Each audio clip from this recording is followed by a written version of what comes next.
Good morning, Washington State. This is Amanda Polly. We're going to be starting here in about 2 to 3 minutes. I just wanted to let you know that, so please hang tight. Thanks a lot.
Okay, good morning, Washington. This is Amanda Polly with DBHR. That would be the Division of Behavioral Health and Recovery.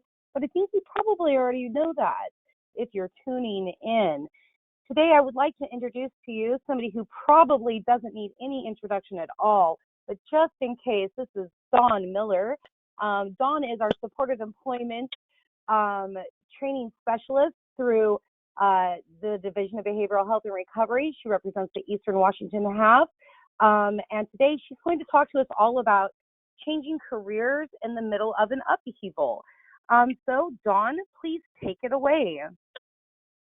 Thank you so much, Amanda. That was a lovely introduction. And I'm sure there's lots of folks out there that don't know me. But it feels kind of nice to know that there's some that do, and we have great contacts, don't we? So yeah, we do. Changing careers, we do. Life is good. Changing careers in the middle of upheaval now is the middle of upheaval, and we're going to talk some more about what upheaval means. But it seems like a relevant time to be able to talk about what happens if you've lost a job, if you need to change a job, or something like that has happened. We know that the field of employment at this point in time is just in total upheaval itself. So we're going to have that discussion today. And I say discussion, it will hopefully be. Our system sometimes doesn't cooperate with us quite as much as we might like. But if you have a question and want to say it verbally, you should be able to raise your hand and we can unmute you. Do please, throughout this, use the chat box in order to let me know if you've got questions or comments or concerns. As always, I know Amanda will be sending out the slides after the fact so that you'll have them at a later date. Not going to put on her plate what day she's going to send them, because I know we're all of us are very, very busy, but this might be coming out after the fact. So with that, let's get started. Whoops.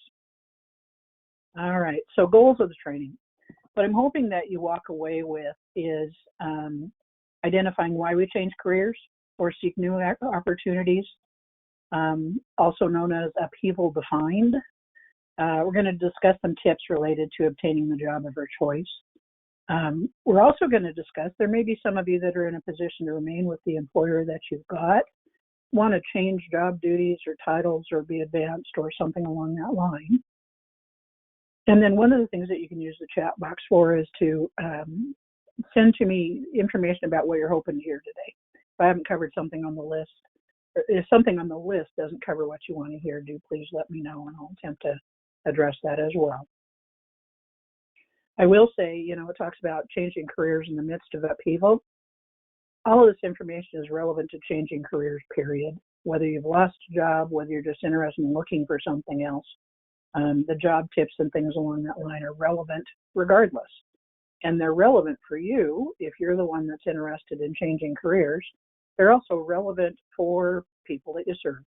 So if there's somebody that you're serving on a caseload that needs to look for work, the things that we're going to discuss are things that will help them as well. So what are some reasons we change careers?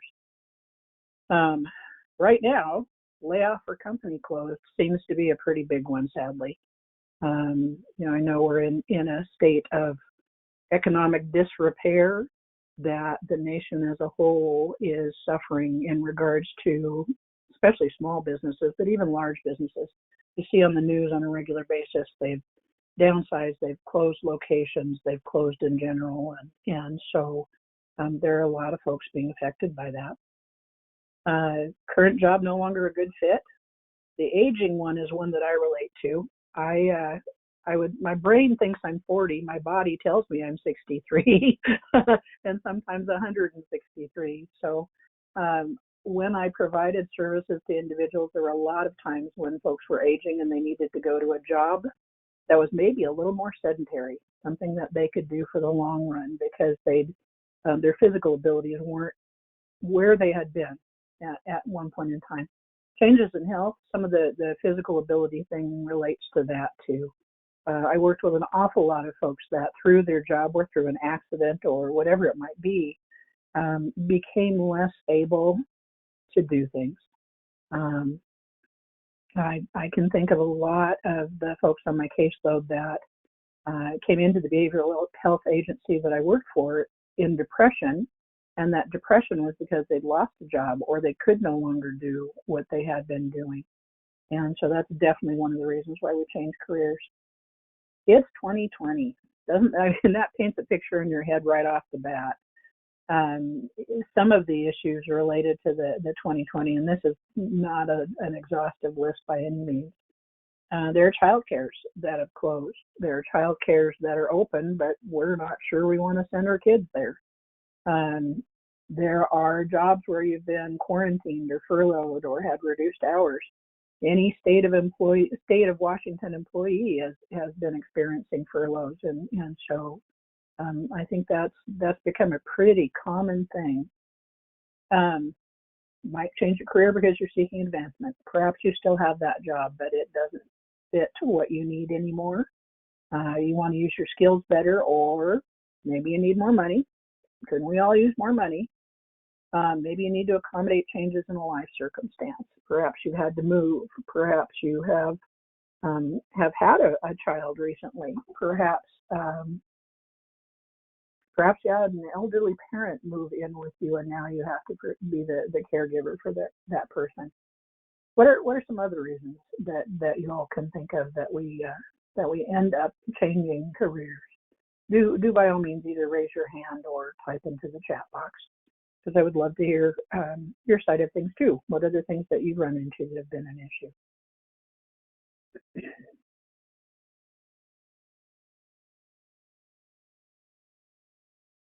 And looks like there we go. Okay, they're moving again. I have a fear, and I'm going to be very honest. My Wi-Fi is horrid. And so any webinar that I've been in, either slides are frozen, or webinars that I've done, slides are frozen, or I've gotten kicked out for a moment, or things along that line. And so I apologize in advance if that happens today. If it happens, the likelihood is that I will end up still being able to talk to you, but I may not be able to advance my slides. So be assured, like I mentioned, that Amanda will send out the slides once we're done. And I see poll open. Amanda, is that something you're doing for me? Yes, I threw up a poll, and don't worry, I will do the follow-up email, including the slides and a whole bunch of links that you, if anybody has ever tuned into our webinars before, have gotten in the past, and with any additional information that we can. So randomly, as they fit in, I will throw up polls for everybody to answer here and there. And I will try not to disrupt you too much, but I figured that this kind of fit in with your slide pretty well, and it was probably a good poll to ask, if that's okay. It does indeed. Yep, you're good. Okay. Oh, did everybody get a chance to vote or put their poll in?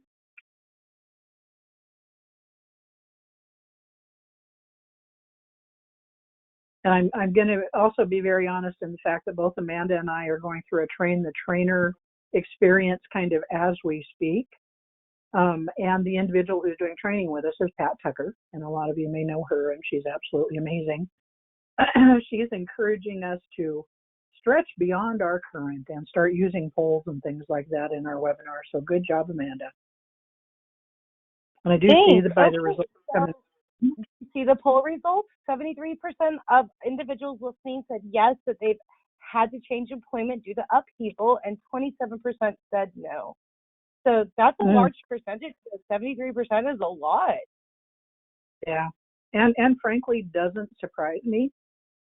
Real life happens, and boy, real life really happens this year. But real life happens, so yeah, it really does. To me that's the case.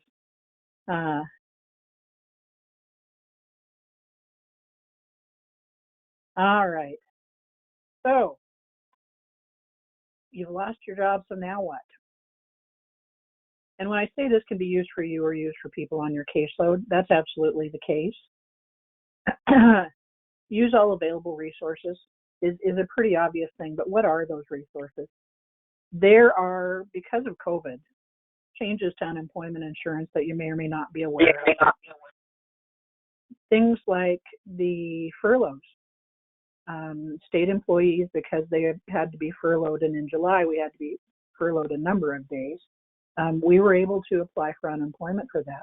So folks that have been furloughed, check that out as a potential source of some additional income, because obviously if you've been furloughed, your income is suffering. Do you qualify for a program that can help, such as foundational community supports? I would suspect that most of you on this call are aware of what the parameters are for supportive housing, maybe not as much for supported employment, but that's always a consideration. Do you qualify? And the best way to find out, if you think you might, is to apply. AmeriGroup ends up making the decision in regards to whether a person does qualify, and the only way to know is to apply. Have to be on Medicaid, same as supportive housing if you're going to get supported employment assistance. And then there are other qualifying factors. There are, and I'm not going to profess to be an expert in this because I'm simply not, there are COVID-19 disaster relief kinds of programs worth researching if somebody's gone through a loss of a job, in order to see if there's something that will help them related to, the disaster relief that's out there. One of the biggest things to do when you've lost a job is let everybody you know that you are looking for another job. I'm going to talk in a little bit about the best ways to find a job. And the truth of the matter is, networking is the very best way. I'm just curious, and you can use the raise your hand button. I know that's typically for questions, but you can do that just to answer this question, or you can type in the chat box. How many of you have ended up getting a job because of somebody you know? My suspicion is it's a high number. My suspicion is it's probably, in fact, quite a high number. I can tell you in all honesty that probably half the jobs that I've had in my lifetime have been because of people that I know. My older sister was one who assisted me to find, a couple, 3, 4, 5 different jobs. And she worked in the field as well of social services as a nursing care consultant, and I know she put in a good word for me on kind of a regular basis. I do see hands raised. Looks like, let's see what we got here. Looks like we have had a couple of hands raised, so definitely people going through that. Amanda, would you like to monitor the chat box for me? Sure. I know that would be lovely because I don't want it to splash across the screen every time that I end up taking a look at it. So if you wouldn't mind, that would be great. And one of the things that I think, because we are distraught when we lose a job, that we don't think of is to ask for a letter of reference. Not all people lose jobs because of poor performance. Sometimes it's things like COVID and layoffs and just things beyond our control but aren't really related to our performance. Always, always, always ask for a letter of recommendation from your prior supervisor. If for some reason you've been laid off and you have that letter of recommendation, it goes a very long ways for mitigating any concerns that a potential employer may have, if they can see that in fact you have positive references from your prior employer. And having lost a job, taking stock of your finances is going to be something that you kind of automatically have to do.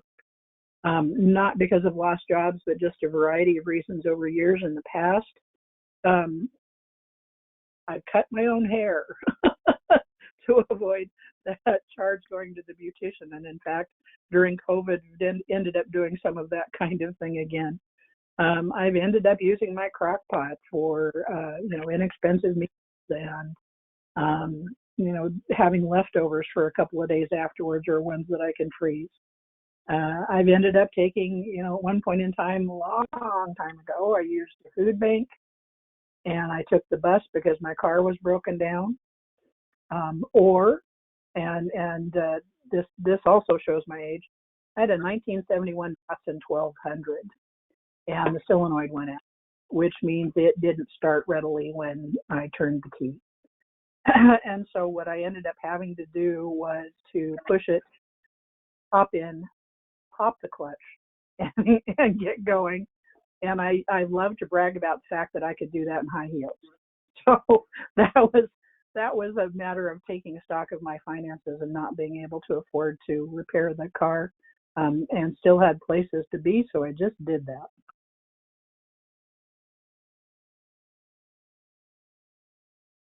One of the things too, when we're talking resources, consumer credit counseling, or some of the other programs that can help you look at your bills and which ones can be dealt with in a different way is a marvelous service. That's something that I went through at one point in time too, and I just am never-endingly grateful for the fact that they helped me dig my way out. So tips for finding your next job. A lot of these things are just plain common sense, but I thought we'd talk about them just in a little more detail to give another nuance, perhaps. Does everybody know what transferable skills are? And I'm talking about those things that regardless of the job that you're in, they need to be there. Are you detail oriented? Do you have good attendance and punctuality? Do you get along well with your coworkers? Are you good at perhaps using computers? Which this day and age pretty much goes from one job to every other job. Having to have some of those computer skills are an important thing. So take a look at your transferable skills. Come up with a list of them. And then there are options that I'm going to talk about later for kind of matching those up with jobs that could work for you. Make a list of your accomplishments. And when I'm talking about making a list of accomplishments, it's not, it's things that should have a measurement. Within this day and age, when they talk about writing a resume, they discuss things like saying how what you did benefited the company and putting a number to it. So as an example, I was an executive director of a set of group homes down in Phoenix for people with intellectual disabilities a bunch of years ago. And so my resume says, and very true, within 6 months we had opened 5 houses, ended up getting a rating of good, a 97 on our survey from the state. And also we're approached by the state of Arizona to open one more home to house people that had been long-term residents of the state hospital there, folks that had dual diagnosis of intellectual disability and health issues. And so that's an example of an accomplishment and using a number. So maybe you increased, if you're a supportive housing specialist, perhaps you talk about the number of people that you help to become housed. Perhaps you talk about policies that you help to write and changes you help to implement in the agency. Perhaps you talk about networking and committees you belong to or things along that. So when you make a list of your accomplishments, put a number to them. Come up with things that were of obvious benefit to the agency that you work for. Brush up your resume, ask somebody to proofread it for you. On the occasions, and there haven't been many in recent years because one of my jobs I was at for 21 years, but on the occasions when I have applied for another job like this one, I had somebody else proofread my resume, and they did find some things that I could change. You end up being a little too close to it if it's your resume. So that second set of eyes can be really important for finding things that could be improved upon that maybe you just don't see. Consider whether your next step requires a college degree. There was a time prior to getting the job that the job that I was in, the laws of the state of Washington had changed related to my ability to be able to do supervision without a master's degree, clinical supervision. And so I was in a master's program for about a year prior to getting this job. And then very honestly, I no longer have a caseload, so I didn't have anybody with whom to do a practicum, which was going to be part of the master's degree, so I dropped out.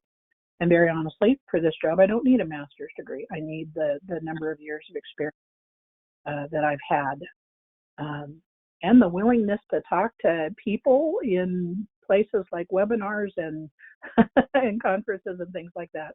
I know that if you look at the list of things that people are afraid of, public speaking is way up there in regards to a very fearful experience.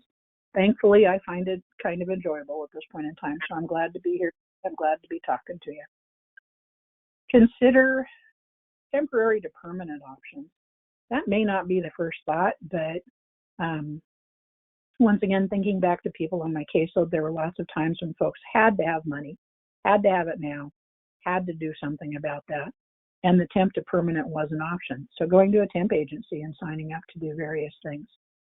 It's interesting in this day and age that there are various employers, and maybe that'll change with COVID, I guess we'll see, various employers that don't want to do that hiring process because it's kind of exhaustive in regards to, or exhausting, I should say, in regards to putting together the announcement, getting it out there, getting the candidates, screening the resumes, all of that kind of thing. And so temp agencies actually do hiring, the permanent hiring for a lot of different agencies. So that's something to consider. Leverage your network. You're going to hear me talk quite a bit about leveraging your network. Given the fact that probably most of us have had one or more jobs that we got because of somebody we knew, you know the importance of a network. What we're going to talk about too is what is a network, who might be involved in a network, and who might be someone that you could go to in order to get a foot in the door. Amanda, were you going to say something? Do we have a No, question? I coughed.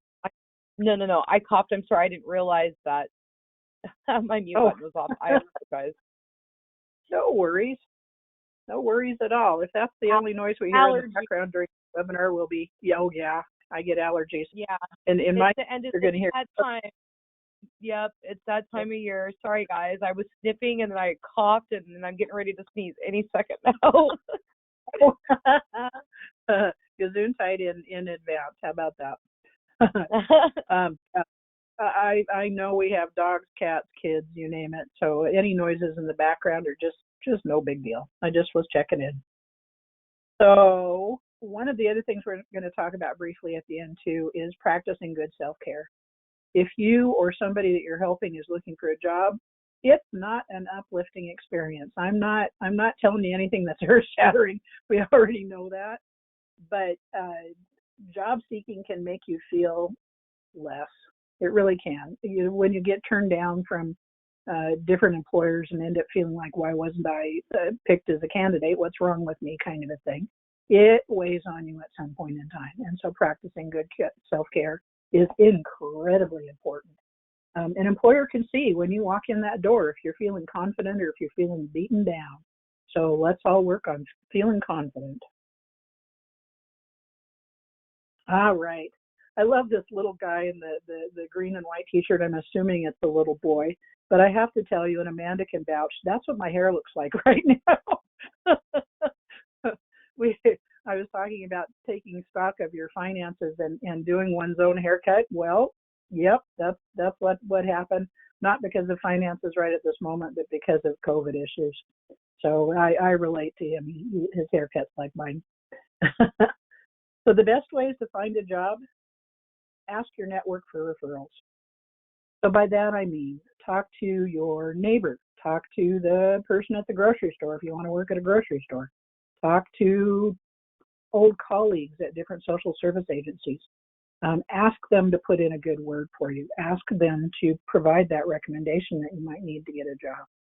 Think about who you know. Think outside the box. I know that's like a tired term, but it really is. Don't just think about, the people immediately in your life, but maybe think about some of the folks in the past you have a good relationship with or had a good relationship with, and resume that contact.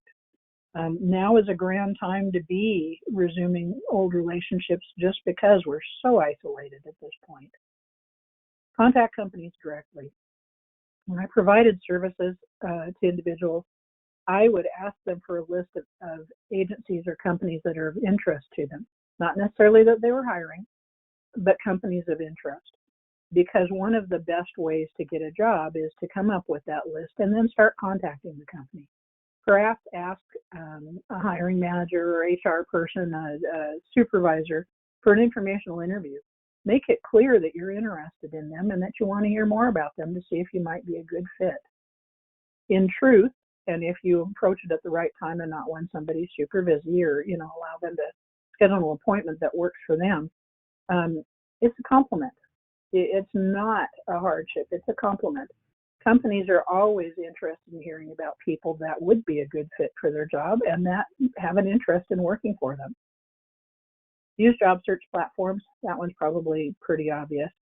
There are lots of them out there these days, and because of COVID and the need to do so many things electronically, we need to use more of those. But very honestly, the occasion is super, super rare that you run into a paper job application anymore. Every once in a while, I hear somebody talk about, I picked up an application and filled it out. I'm thinking, wow, well, what place is that? Because the advent of electronic applications, and in some cases, some screening because of those, has been a huge thing for employers.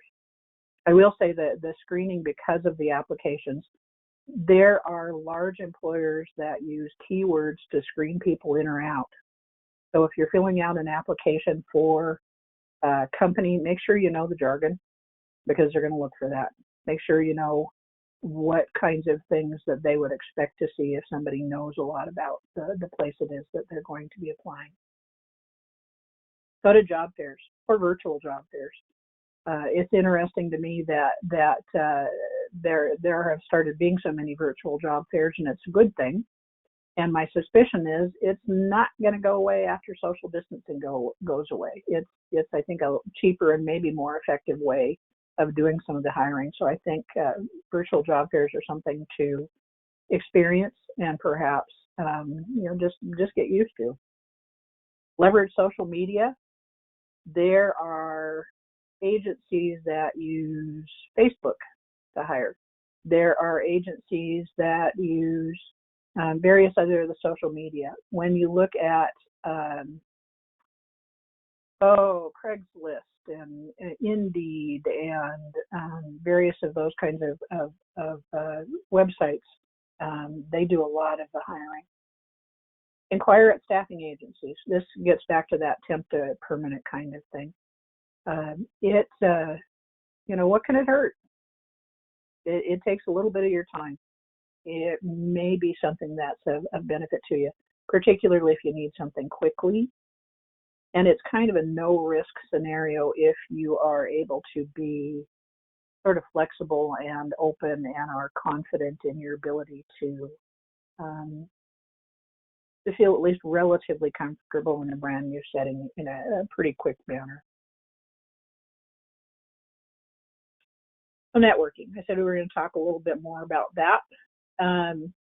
Networking can be things like joining professional organizations or volunteering. I don't know and I don't think it's called Toastmasters anymore, very honestly. It's called something else, and frankly, I can't remember. But I do know that it is something that really hones your presentation skills and your ability to talk to folks. And so that's an option that a lot of people have chosen. Chamber of Commerce, if you're in an agency that's part of the Chamber of Commerce, that's a way to do some networking. Being on an advisory board could serve a couple of purposes. It could increase your networking abilities. It could be something to put on your resume in relationship to an accomplishment. So look to see if there are advisory boards based on your subject matter expertise. The volunteering kind of thing, that's not for everybody, but certainly it is for some folks. It is a non-risk kind of a way to try on something and to see if it might work for you, and for the staff at the agency where you're volunteering to get to know you. If it's not a place that you actually want to work long-term, it at very least can give you a current reference. It can be a scenario in which you can get a letter of reference from a person when you volunteer, and sometimes that can go a long ways towards helping you get another job. Anybody ever applied to a job that they had in the past, and maybe they've been gone from that for a while or not very long, and they decide that it was a good place to work, they have a different job opening, and so they're going to go back and apply for that? That's actually one of the things that could work very well in your favor, because you're a known entity. If it's a prior employer and it's within a fairly recent timeline, they know you. If you left for reasons other than being fired because of lack of performance, they know you and they know your good work. So consider the idea that prior employers and prior coworkers, talking with them may be good contacts for networking. Find a mentor, maybe in the field or the company that you want to go to, maybe in the agency that you're currently in. Employers look for people that are constantly upgrading their skills. They want to see that people are valuing the idea of becoming a more valuable employee to them. So, finding a mentor and somebody who can help you to consider some things perhaps you have not, to teach you skills that you perhaps don't have. One of the things that I love about the team that I'm on,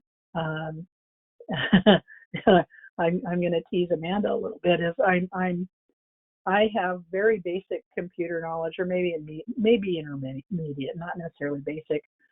Amanda is a computer whiz, and she is forever patiently explaining to me the things that I don't know. I appreciate it. Aren't you? Isn't that true? We are teaching each other lots of things. That would be true. I appreciate my mentors on the team that I'm on. I've learned a bunch. So networking is a two-way street. Be known as a powerful resource now and in the future. If you put yourself out there in regards to being someone who, when someone asks a question about, do you know this resource, you answer, and you do that kind of consistently, you'll start to be known as a powerful resource. And that can help you a great deal if you go to look for another job, or it can help you in the job that you're in. I know that my colleagues and I get asked questions on a regular basis about, do you know this? Where do you find that? Who can you refer us to? And it also just makes for a scenario in which you're more effective if you help to provide that information. And in my mind, this one's kind of a given, but it doesn't hurt to mention it at any rate. Be genuine and sincere. The networking piece of things is about building positive relationships. hard to build a positive relationship with someone if you're not sincere, if if perhaps they're not your cup of tea, maybe that's not the best networking opportunity for you. But it's great to practice those skills of how to get along with anybody. I say probably pretty apparent, but worth mentioning. So bottom line, and this may or may not be for any of you, but it could be for the people you serve. Do you know what you want to do? I'm going to go way back to my college years. And I way back to my college years. My parents talked to me about what it was that I wanted to do when I was out in the world of work. I had said from the time that I was in middle school on that I wanted to do social work. And they very much discouraged me from that. Oddly enough, because it seems like there's no kind of correlation at all. One of my other passions is biology and specifically botany, plants. I love plants.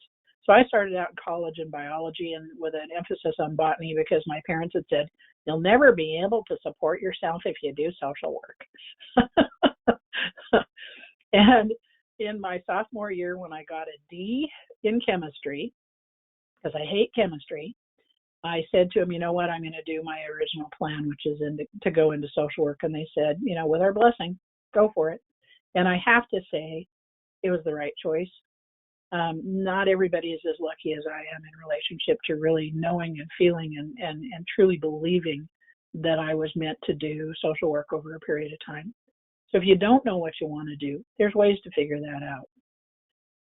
Some of the kind of easiest and maybe quickest ones are things like some of the self-assessment tools on the Career One Stop. Amanda, I'm going to ask your opinion on this. I hate the idea of even potentially getting kicked out of this webinar, so I'm not sure that I'm going to try and access that link and show you kind of the website. That's probably the right choice, huh, Amanda? We need to just stick with the slides and call it good. You might be okay. Do you want, give me the address of the website? Do you want me to see if I can present my screen and we can swap back and forth? Could do that. There's actually a couple of them. The Career One Stop Sure. and the WorkSource Law website. Yeah, so they're in that slot. Okay, let me see. I'm popping this little window back over here really fast. So careeronestop.org. Hold on. Let me pop that in here really fast. careeronestop.org. careeronestop.org. And let me explore careers. So while you're doing that, I'll just talk a little bit about what you're going to find there. Both Career One Stop and the WorkSource Washington websites have things like interest surveys. So you get to take a brief test in which you say things like, I would like to map the floor of the ocean. Yes, no, unsure. I would like to lay bricks. Yes, no, unsure. I would like to conduct a symphony orchestra. Yes, no, unsure. By the time you get done with all those answers, it spits out some ideas about careers or jobs that might be good fits based on what you said. So it's very definitely a self-assessment. It's nobody doing it for you. You just go in and answer the questions, and then it spits out the results at you as far as careers to consider. Both of the sites have videos related to jobs and what they might look like. If it's a career of interest to you, but you're not entirely familiar with it, you can look up to see what's entailed in the job or the career. It has, excuse me, allergies. Yeah. Yes. Yeah, so much fun. It has things like work importance locator is one of the ones that I think is on the Career One Stop. So do you want to wear a uniform? Lovely, Ms. Amanda. Good job. Why, thank you. And yeah, you did good. So you can see where it says explore careers at a glance. Now I can't talk. The green box just below where your cursor is, and self-assessments. There you have that interest assessment, skills assessment, work values. So they assess for 3 different things They're all brief, but at the end of them, they give you some ideas about careers or jobs to consider based on your responses. Learn about careers, career profiles, or videos.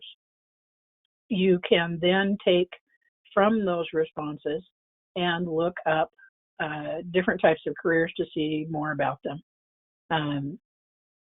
Researching industries, comparing occupations gives you an opportunity to learn more about things that you're not familiar with. Excuse me. Sometimes it's a salary related issue. And so you can do some assessment of what jobs pay best, what kind of education do they require, are they a growing job or are they a job that's disappearing? And an example of that is at one point in time, medical transcriptionist was huge. It was a big deal, and it was something that a lot of people could do from home. Nowadays, I think there's more voice to, I'm not sure what you'd call it, Amanda would probably know, when you talk into the computer and it types for you, like the dragon naturally speaking. Right, dictation. So thank you, there you go. I don't think that I think that that's used more often than are things like the med tech, or excuse me, the medical transcriptionist. So there are careers that are just plain going away, and there are ones that are up and coming, and very often they're technology related. So you can see there's a lot of tools on this website and a lot of things that might be helpful for you or somebody you're working with in order to start getting some ideas about what it is they might want to do. Questions about that? By all means, go ahead and use the box. Do you want me to hand this back over to you? Yes, please. Thank you for doing that. That was great. You're welcome. Yeah, did good. Oh, well, thanks. You did good yourself. So let's see if there's any questions. So I don't see any questions right now, just Kimberly saying how we have the best team, and I totally agree. Kimberly, I hope you don't mind. I threw you over on the organizer side so that if you want to pipe up and say anything amazing, you can. And Kimberly what's that? I said, and Kimberly is amazing, as is Amanda. That's part of being on this really fantastic team. So I did see Darren on here earlier, and I had him added as well. Unfortunately, I didn't. I think that he might have had to jump off. So as far as questions go, let's take a look here. I don't see anything else. Do you want me to launch those other two polls really fast for you? Sure, that'd be lovely. Please. Cool, let's do it. So, oops, we're just gonna go ahead and. Okay, so here's the first one. Ta-da. So where are you providing services?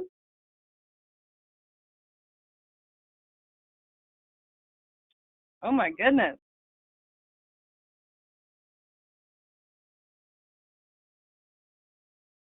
Well, so far Western Washington's in a huge lead. Right. I think we have a lot of Kimberly's people. Woo woo. All right. Let's be fair. There's a lot more people on the west side than the east, so That's true. I think you're right. My I think there are more representing. Ever, Kimberly. What was that? I said my west side is representing today. Good job, guys. Good job. You hear that, East Siders? I don't know how I feel about that. Okay, all right. Okay, so let's try this next one. And then our very next one is here we go. What kind of area do you provide services in? Which actually is kind of a big deal when it comes to providing services, as well as, how you, what kind of job you're looking to maybe get into, or what this upheaval process could look like for you. As you know, we all know that finding a job in a rural area looks a lot different than finding a job in an urban area. So these are, these help us formulate some of our future webinars too. Although network. I mean, it doesn't matter Yep. urban or rural. That's still the best way to get a job.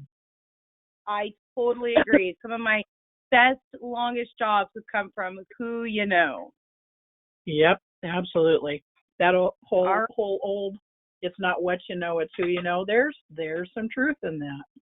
It really is. So it looks like it's 23% rural and 77% urban, which actually I'm not really surprised by at all. So, okay, I'll close this and be quiet and let you keep going.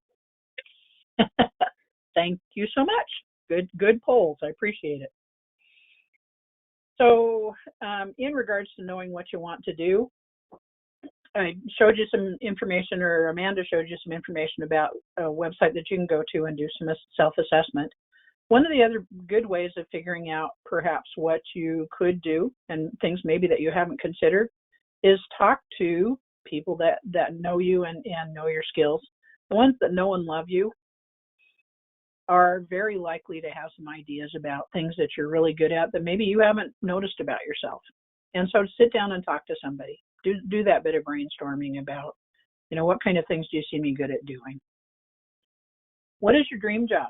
That's actually, when we're in supported employment, we do what's called a career profile or vocational profile. The terms are used kind of interchangeably. One of the questions kind of towards the end of the whole career profile is, what is your dream job? It was one where, I would go through the career profile with people on my caseload and have them be pretty uncertain about what they wanted to do. And when I got to that question of dream job, sometimes it all crystallized for them. Sometimes it just all became clear. I had a gal on my caseload at one point in time that kind of went back and forth and didn't know what she wanted to do. And we got to this what is your dream job question? And she said, what I'd really like to do? I've always wanted to be a wedding planner. She said, I love to bake. I love to do cakes. I love to rearrange furniture in my house. I love to design. And I'd really love to be a wedding planner. And through the rest of the career profile, she just was not sure what that was going to look like until that point in time.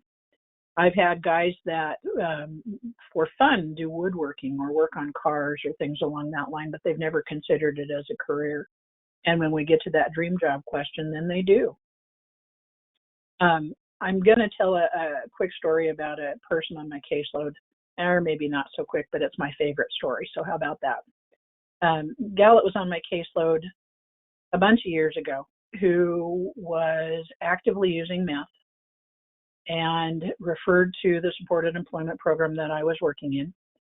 The first couple of sessions that I worked with her, she came in and she kind of almost didn't sit down. She sort of hovered over the chair and hopped up after 15 minutes and darted out the door and said, I'm done. And I'm kind of chasing her down the hall trying to reschedule an appointment. As time went on, and I got to spend a little more time with her, I asked her what she wanted to do. She had been a drug dealer and a prostitute. She had a severe case of PTSD because she'd been mugged so many times from behind, which is not surprising, sadly, in what it was that she had done. Her family had kind of disowned her. Her kids had been taken away. She just decided she was sick and tired of that kind of lifestyle and wanted to change. And so we did one of those assessments, the interest survey. And at the end of it, she said, what I really want to do is be a welder. It did not compute with me at all. And I'm thinking, you're wearing makeup and nice clothes and you look, fancy, if you will. And a welder wears steel-toed boots and the chaps and the visor and so that you don't end up getting flash burn in your eyes and that kind of thing. But I didn't say anything because it wasn't my place to do so. I didn't get to make that choice. Long story short, helped her get into college, helped her to get some accommodations so she could tolerate going to the classes, because welding is about being in this little three-sided thing with your back open, and she couldn't tolerate people milling around behind her, so had to get accommodations from her welding instructor to have her quit a little bit early so that there was nobody milling behind her. got accommodations from her instructor so that she was the very back person in the classroom. She had the last seat in the class. And if anybody else sat in that seat, the instructor would say, that doesn't belong to you, you move. She ended up getting her welding certificate. She ended up getting a job at a scrapyard using a cutting torch to cut things apart, so a recycling company. And it was a perfect fit for her. And what ended up happening, kind of as side effects, her parents got in contact with her again. Her adult kids who had been taken away got in contact with her again. She became a member of NA and always talked about the fact that they were her extended family. She went on camping trips with them and had been clean for quite a long time, the last that I heard from her, heard about her. And it all started out with not knowing what she wanted to do and taking one of these interest surveys. It is my favorite story for obvious reasons. So many good things happened to her because she was able to change her life, improve her quality of life, and in this case, by the career that she got into. All right. I love it. I love it when you tell that story, Dawn. Sorry to interrupt, but that's one of my very favorite stories. It makes you just feel good, doesn't it? I mean, to know that things can turn around so well for a person and that there's always hope. There is always hope. Yeah. All right. So I've talked some of the job search skills and that kind of thing up to this point in time. Now I'm going to talk a little bit about, if you're in a job and you want to advance, how do you do that? What are some of the considerations that might go along with that? One of the things about COVID is that, well, as an example, some of my colleagues at Employment Security who have had jobs that they were doing and probably were pretty happy with, got diverted to helping to work with unemployment insurance and answering questions there, which may or may not be something that they wanted to do.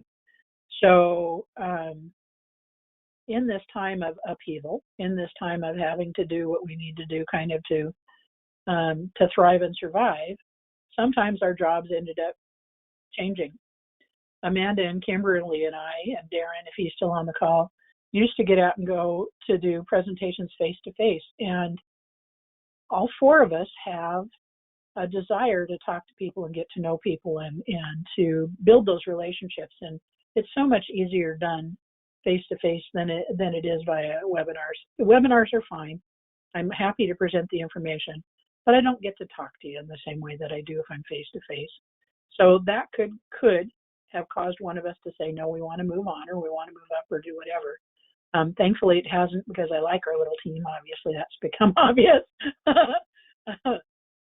But COVID has caused a lot of changes, even in careers and what things are doing, and shifting of people from one place to another. I know of an agency that I work with doing supported employment that diverted their 2 supported employment staff to their crisis shelter. And in fact, not even just the crisis shelter, but working overnight at the crisis shelter. Thankfully, neither of those people moved on, but for somebody that might have been a change that was heinous, very honestly. I've done some job coaching on graveyard shift. I'm never going to be a thing that I'm going to want to do. And so there's lots of times when that career advancement comes around because you need to make a change and you want to make a change. So it typically refers to being promoted, assigned more responsibilities, getting more recognition, that kind of thing. And it comes about through the networking, through the mentoring, through bargaining and negotiation, through letting an employer know what it is that you've got that they need. And so that goes clear back to that, identifying your skills and your transferable skills and your accomplishments and things along that line. It's never a bad time to spend some time thinking about what you're doing, thinking about whether your goals are changing, and doing that self-assessment of your skills and abilities and interests and that kind of thing, just to be prepared if you need to make a change. So I found it interesting when I was starting to put this presentation together, and started checking on career advancement kinds of things. The gist of all of this is employers very often don't let their employees know what the career ladder might be in the agency, that there might be alternatives for folks. A lot of supervisors don't spend much time in trying to grow their employees to the degree that they can move out of the department. They're fearful of that. And having been a supervisor, I can relate to that. When you have a good employee, you hope to be able to keep them. But one of the best ways to keep them in the agency is to help them grow so that they can start doing other things and maybe advance. So the bottom line of this survey is just essentially saying most companies don't look at that. Most supervisors don't actually give that information to the employees that they supervise. So what does that mean? It means that if you're in a job and you want to advance, it's on your shoulders to start figuring out how to make that happen. It comes from telling a supervisor that you're willing to take on more responsibility. It comes from asking to be able to learn additional skills. It comes from being timely, following through on what you've said you're going to do, working well with your team. Just an awful lot of things that, once again, are probably pretty evident, but I don't know that we spend a lot of time thinking about if I wanted to move up, how am I going to do that? These are some of the ways you do that. So why might you want to advance your career? If you're in one that you want to stay in, but maybe you want to be at a higher level. Career advancement can be a side move. Maybe you go from housing to employment or employment to housing if you're a specialist in one of those areas. It can be because of enrichment. Maybe you're just, you're at a point of feeling like you want to learn and grow. Advancement is kind of obvious related to more responsibilities, more money, and that kind of thing. It can be an exploratory option. Maybe you're not sure that you want to advance, but you want to try it on for a moment. So you get the opportunity, or you ask for the opportunity, maybe to serve on a committee that does something that's not familiar to you. We've had lots of opportunities in DBHR and our specifically our recovery support services team to provide information related to things like the substance use disorder treatment state plan. That's one that I'm working on now, and I'm learning a lot. There are various other programs and things that we've been able to provide information into from our area of subject matter expertise. And maybe, we run into one that resonates with us and is one we'd want to make a change. Career advancement could be a matter of realignment. Perhaps the job that you got was not the one you thought you were getting. Or it could be a matter of relocation. I'm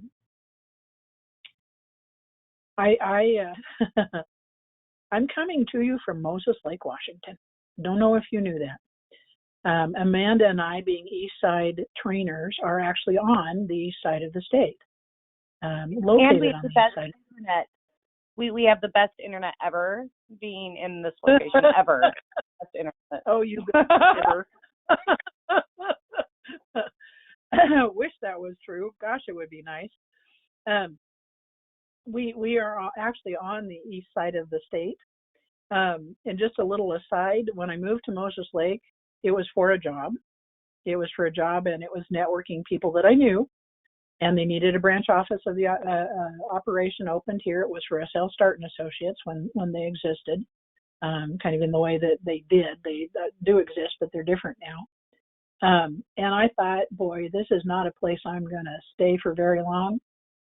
Well, let's see, that was 1994. So sometimes those relocation things end up being surprising. Sometimes it's a good idea to take a chance and try on something different. I said that I had lived in Phoenix for a while and was an executive director there. It was taking on a job. It was advancement within the agency that I worked for. Once again, they needed a branch operation started in Phoenix, and we are actually located in Post Falls, Idaho. So I moved to Phoenix in order to open up the other office for them. And I was on the internet the other day, and that was prior to 1994, and they're still in existence. So sometimes that relocation is a piece of the advancement. So if you decide that you want to advance within your current employer, how do you decide? What are some of the aspects that help you make that decision? Here's a kind of a checklist that you can use, and it'll be in the slides when you get them. It's one of the slides that I've got here, obviously. Who do you talk to? What's the time frame? What jobs are available? Is training available? Next step.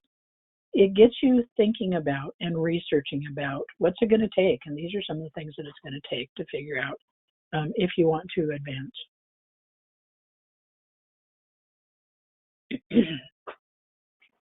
Sometimes advancement is not about changing jobs, but getting paid more for what it is that you do. One of my early on jobs, and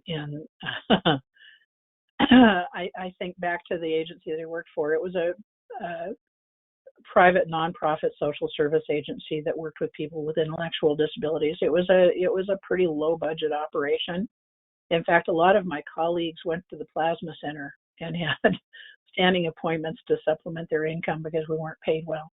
I was one part of a 3-person managerial team, and that managed the program. And the other 2 individuals were older men. I was a very young woman. They were paid $300 more a month, every month, than what I was. And so I went into the executive director with a list of what I was doing for him and why I deserved more money.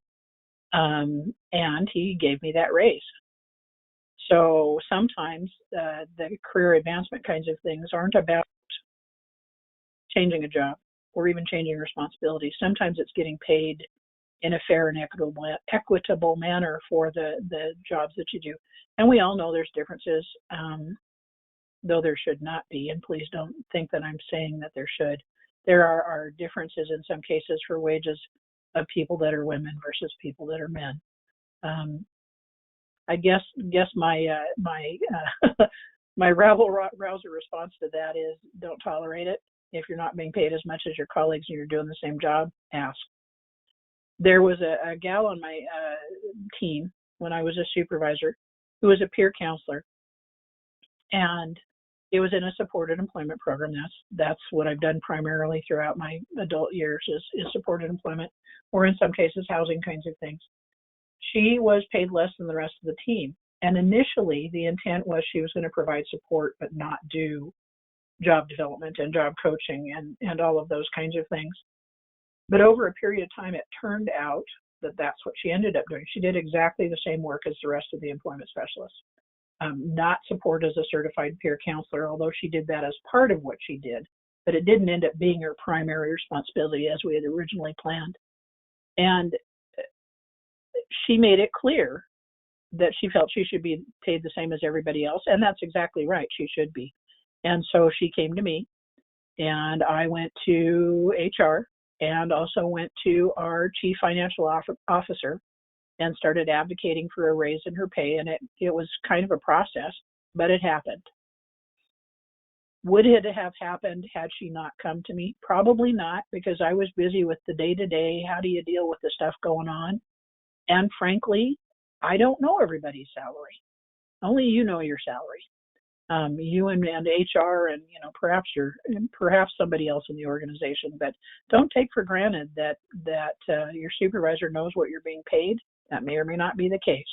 And if you're not being paid for what it is that you're doing, advocate. Absolutely advocate. One of the things that happened in the job that I was in the longest, the one with the behavioral health agency, is things got a little stale after a period of time. You can guess that it would go that way. And so not so much asking for promotion of change of job within the agency. I asked to be able to do some different things. So within the period of time that I worked for that agency, we had grants, 4 or 5 or 6 times.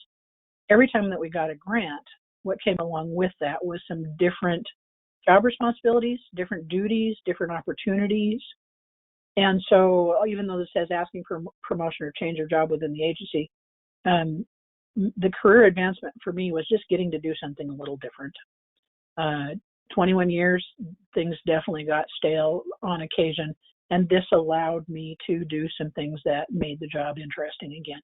As an example, we applied with DVR because we were a Division of Voc Rehab, what they call a community rehabilitation program. That just means we were contracted with DVR to provide services. They had a grant opportunity to start what they called, or what's known nationally, as Project Search. It is a program for individuals, typically with intellectual disabilities, where you go into an employer and have a program within that employer for students, essentially young people, to end up starting to learn jobs and try on jobs. The original Project Search was in Cincinnati Children's Hospital, and that hospital opted to work with an agency that worked with transitioning youth, and it allowed them the opportunity to work maybe in dietary and then switch to janitorial and then maybe switch to clerical and get to try on all these different things with the intent that at the end of it there'd be a paid job for the person. So we applied for the grant with DVR and we started a Project Search in Moses Lake in Grant County. We were not fortunate to have just one agency fill kind of all the needs in regards to people that wanted to try things on. But actually the county of Grant allowed us to work in the prosecutor's office and in the courts, their administrative and clerical kinds of functions. And now I'm trying to remember the other places that we worked. It was new, it was fresh, it was something different, and it was a huge benefit to the people that we served. We actually did some training. Part of the program was that I was at the Moses Lake High School twice a day with the group that we had there and actually taught first thing in the morning, at the end of the day, taught various different kind of social skill kinds of classes and transferable skill kinds of issues. And so it was an amazing program, and that's just one of the examples of career advancement for me. I got to work with youth, and prior to that, I hadn't had a chance to do that. Building social capital, I'm going to talk about that in a minute in greater detail, so I'm not here. Exploring options outside the current job and agency. Sometimes, well, I don't think there's anybody in this group. In fact, I can almost guarantee that there are no people in this group that are in the first job that they ever had. All of us advance at some point in time. All of us end up finding potentially something else that's a better fit for one reason or another at some point in time. And very often that happens with options outside our current job and agency. So building social capital within kind of the job that you're in. It's also relevant to jobs outside. You know what? I'm going to stop for just a second.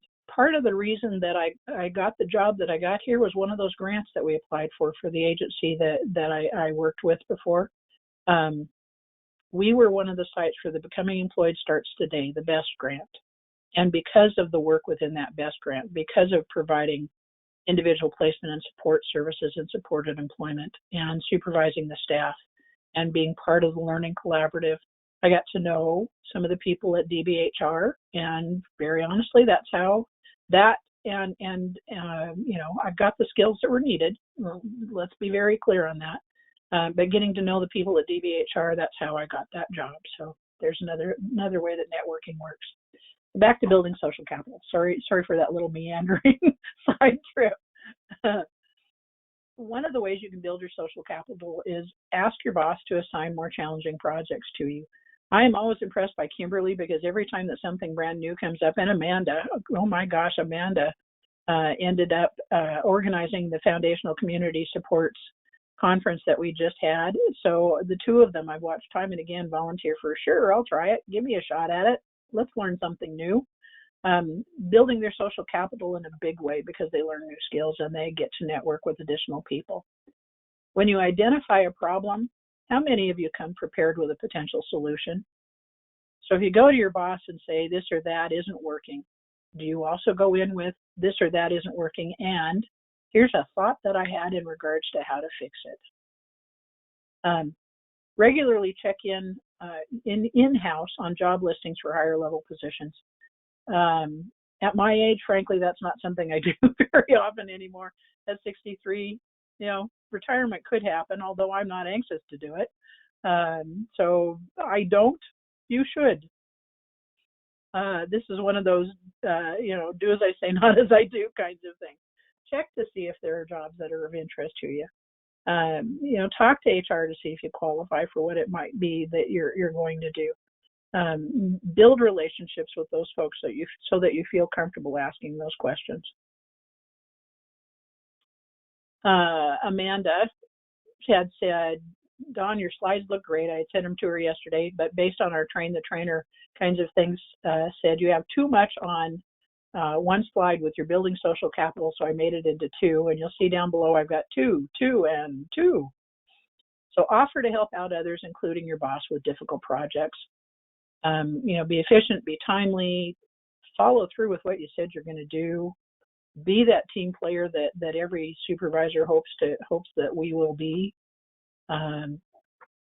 Ask a mentor for guidance on a regular basis. One of the things that I'm learning that I've not ever done before is contracting. And there are some special skills for that. There's special skills especially related to wording of contracts and things that need to be done, and how to keep track. I mean, the keeping track piece is kind of huge.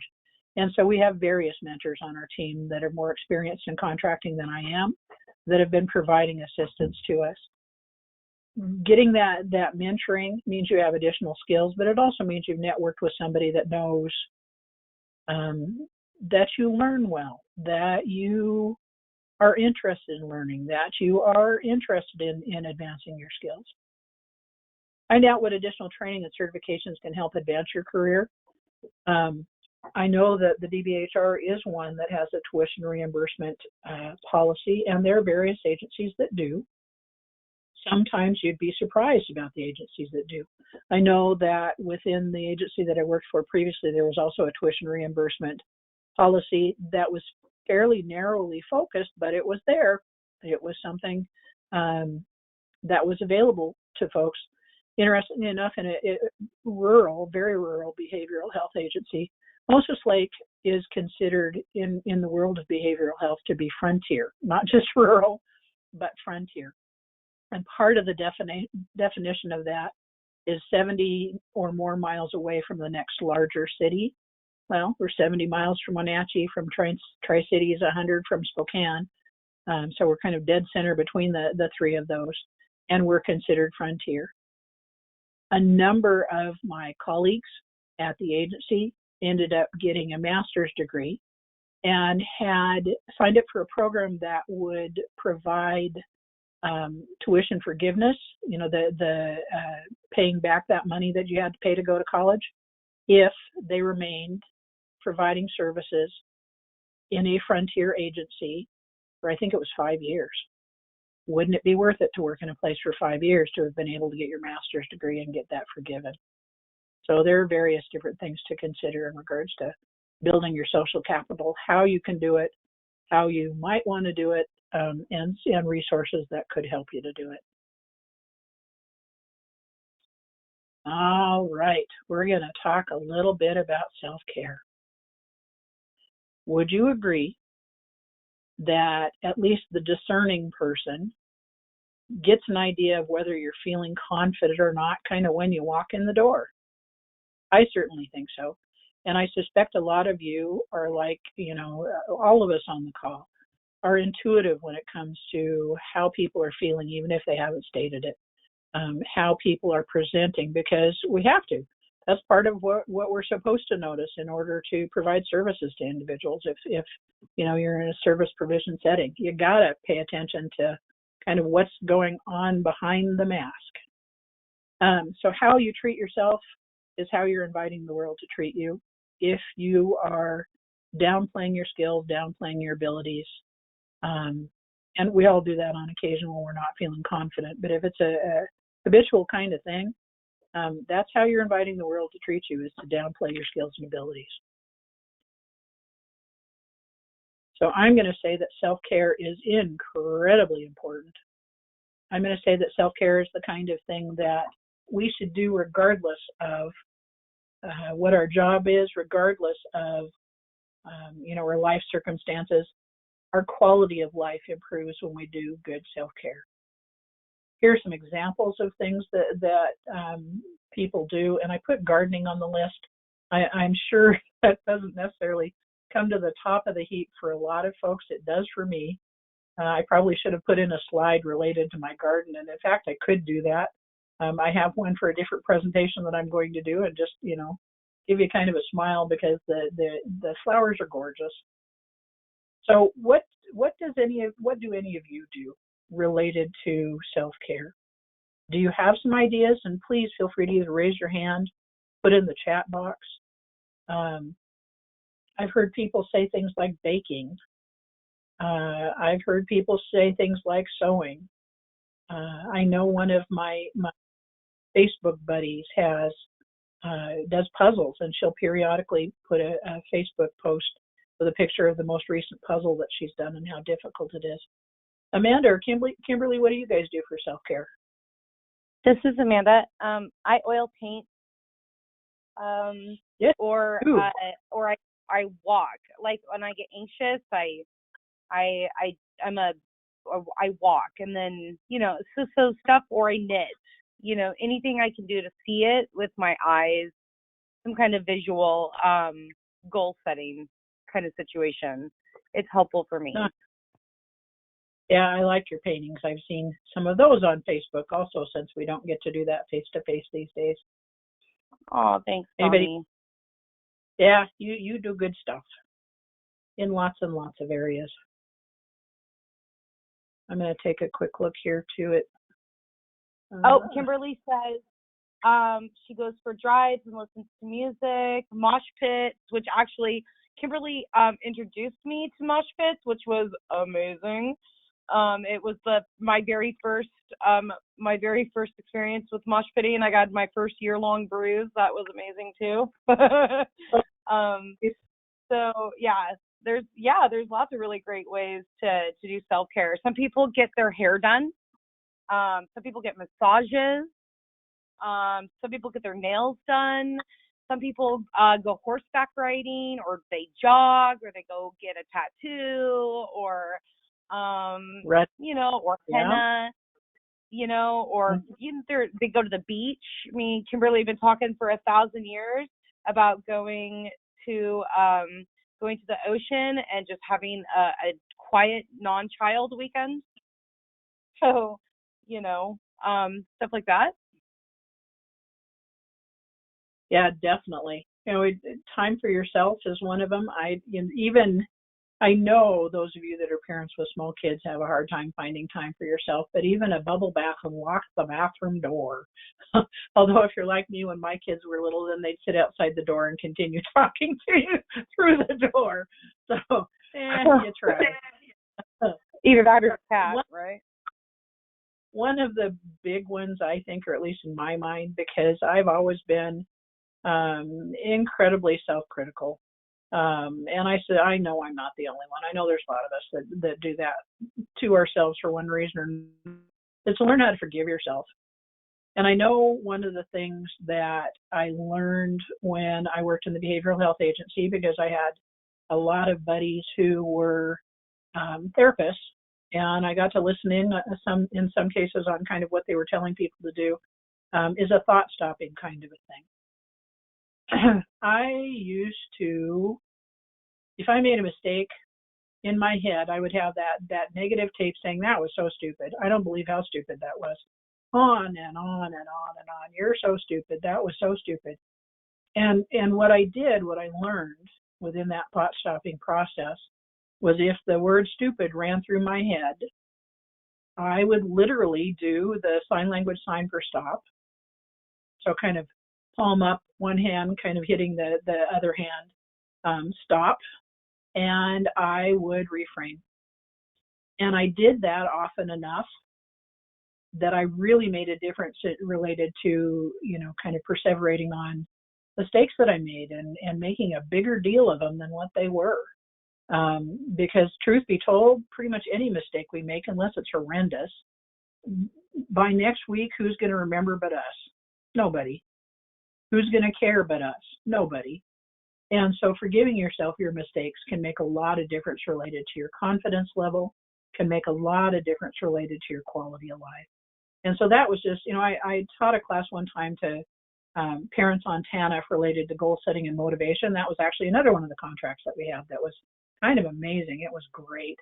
And we talked about the thought stopping kind of a thing. And, stopping those negative tapes that run through our heads. If you do it consistently enough, you'd be amazed at how much more confident you feel about yourself and how much less you worry about making a mistake. If you never make a mistake, very honestly, you're not extending yourself far enough, and you're not potentially trying hard enough. I see Kimberly says, so good, say something positive instead. Absolutely. When you change a behavior and you leave behind kind of a void from whatever that behavior was, fill it with the positive. Fill it with something good. It talks about surrounding yourself with uplifting, positive people. Makes a huge difference. If the folks in your life are continuously dragging you down, the time to consider whether that's something that you need to do something about, whether you need to find some other individuals that can uplift you and can help you to recognize your strengths and the good things that you do. I will say too, one of the things that I didn't mention, and it's an individual placement and support principle that is so important when you're talking about job search, job find, changing careers, that kind of thing, is working within your strengths. One of the IPS principles is if a person says they're ready to work, regardless of whatever challenges they have, they're ready to work. They don't have to jump through a bunch of hoops. Every person on this planet has strengths. Every person on this planet has somewhere to go from those strengths into getting a job. It used to be, and I've done supported employment services for long enough, and that's apparent, that there was a time when we did a lot of training, that we would teach people things that we thought they were going to use, which maybe they never did, but they spend a lot of time learning stuff that might or might not be relevant in whatever job that they've got. Thankfully, what's currently the practice is that we recognize that everybody has strengths and we start working with those strengths to help a person find a job. I have anxiety disorder. There isn't a day that I don't hit the floor and have some level of anxiety, sometimes intense, sometimes not so much. With COVID and kind of the impact on all of us, very honestly, not just me, but all of us, we're going through a traumatic event that creates more anxiety perhaps than what we have experienced. And so it's even more apparent now that anxiety wakes me up at night. And the cases of insomnia have risen in a huge way, not just me, but lots and lots and lots of folks. And so IPS says that regardless of my anxiety, I get to work. Regardless of my anxiety, I don't have to be symptom-free before I can work. That's a good thing because, as I said, every day I get up, there's some level of anxiety, and if I had to wait until I was symptom-free, I would never work. If I had to wait to find a job until I learned everything that somebody else perceived that I needed to learn to get into the job, I would never work. And so we all have strengths. We all have abilities. We all have challenges. And those things are taken into account when you find a job, or should be taken into account, but they're not all the determining factors. The strengths, yeah. The challenges and issues other than that, no, not so much. If you're like me and you have anxiety or you have depression or you have PTSD or you have a physical health challenge, fibromyalgia, or you have whatever you have, you can still work, and the people we serve can still work, and there are still jobs out there that are a perfect fit. So I think that probably takes me to the end of my slides. Yep. Other questions? Any questions? And I will tell you that you have my contact information, so that if you think of a question at a later time and you want to email me or call or whatever, please feel free to do so. I love to be able to consult with folks, obviously, because that's the job I'm in, is consulting with folks. So if you have a question or an issue that you want to discuss, please feel free to reach out to me. If you have a question now, please feel free to either raise your hand or type into the chat box. I hope that I accomplished the goals that I've said that I set out, and I hope that you have at least one takeaway from the training today. I thank you so very much for your time while you're thinking about questions.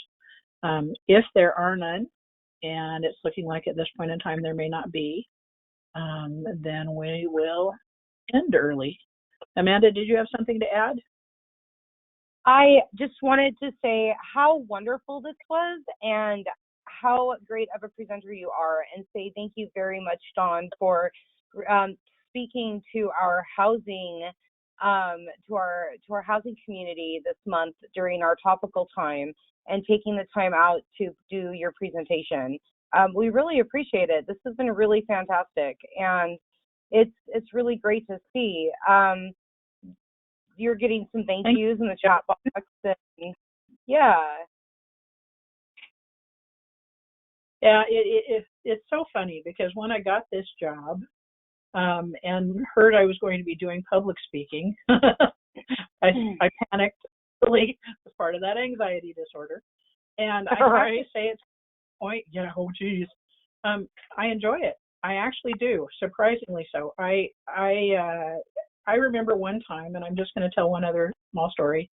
A bunch of years ago, I was a co-presenter at a mini conference that we had in Moses Lake of the agencies that worked with the Work First program. So it was the CSO folks, and then it was, the CAP programs, and it was the behavioral health programs, and there were about 50 people in the room, and I was doing a co-presentation, had a panic attack and froze in front of those 50 people, so my co-presenter had to take over. Fast forward to, I think it was a year and a half ago, I was an MC at a conference, frankly, for the support group I belong to, Take Off Pound Sensibly, and there were 500 people in the audience. And I was able to speak to the group, and I was a little nervous, but there was no panic attack. I didn't freeze.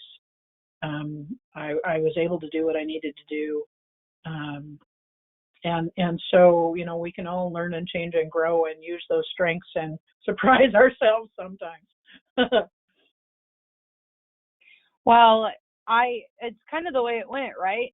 I'm really grateful too. I think that when you go into a new job like this, like the things that you were saying, everybody goes in with strengths. And so when you enter a wider field, you get to build on those strengths. And I'm so grateful for the same reason. So thanks again, Dawn. I really appreciate you. It doesn't look like there's any questions. And again, you're a fantastic presenter, and I really hope to tap you for next year. Thanks again. And I just want to say, if anybody listening right now has any questions in the future about housing or SCS or employment, don't forget to reach out. We're here for you. And we will talk to you as soon as we can. Dawn, do you want to plug the employment topical for next month? Oh, let's see. What do we got? Our topical employment webinar is the third Thursday of the month from 8:30 to 10, and it's going to be on AmeriCorps. And that's something that I don't. It's going to be kind of a dual purpose presentation. One is to say how the people that we serve might benefit from signing up with AmeriCorps and getting to do a paid job. But the other is how our agency might use an AmeriCorps staff person in order to fill a need or a job that they've got going on. So I think it's going to be a really excellent presentation. Hugh, I see you said, could we get the slides? Absolutely. The slides are going to be sent out today. Nice to see you, Hugh. Yes. we send them out probably within an hour. It takes a little bit of time for the recording to finish processing. But thank you very much, you guys. We really appreciate you. We do have a topical coming up next month on hoarding. The fourth Thursday of every month, 8:30 to 10. Tune in, and we will talk to you then. Until then, if you need Dawn or myself, that would be dawn.miller@hca.wa.gov. I am Amanda.Polley, Polley, @hca.wa.gov. Your Eastern Washington representation for all things FCS, employment, and housing. Have a really fantastic rest of your week, everybody. One more day until the weekend. Please stay safe and healthy. Until then, we will talk to you and hopefully answer any questions that you have through emails. Please reach out to us via phone call if necessary, and stay safe. Goodbye, Washington. Thank you.